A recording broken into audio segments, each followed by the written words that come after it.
তো বুদ্ধ পূর্ণিমার দিন আমি সকাল সকাল স্নান টান করে একটু হালকা পাতলা রেডি হয়ে চলে যাচ্ছিলাম মন্দিরে পুজো দেওয়ার উদ্দেশ্যে। তারপর বান্ধবী চলে আসে, ও আর আমি টোটোয় করে চলে যাই।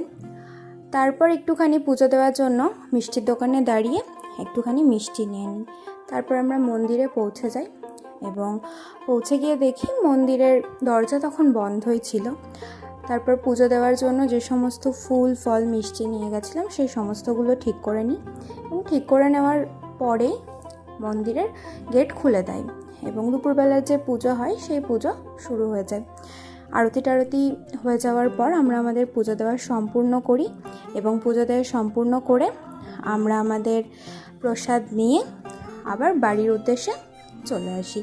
বাড়ি পৌঁছে দেখি আমার নায়িকা থেকে বেশ কিছু পার্সেল অর্ডার দেওয়া ছিল, সেই পার্সেলগুলো চলে এসেছে। সেগুলি ঠিকঠাক এসেছে নাকি দেখে নিই এবং যেহেতু আমি আজকে পূর্ণিমা পালবো তাই একটু ফল মিষ্টি এগুলোই খেয়ে নিই। তারপরে সেরকম কিছু খাওয়া হয়নি, সন্ধ্যাবেলা একটু সাবু শুকনো খিচুড়ি বানাচ্ছিলাম, ব্যাস এটাই খেয়ে নিই। আজকের জন্য এইটুকুই।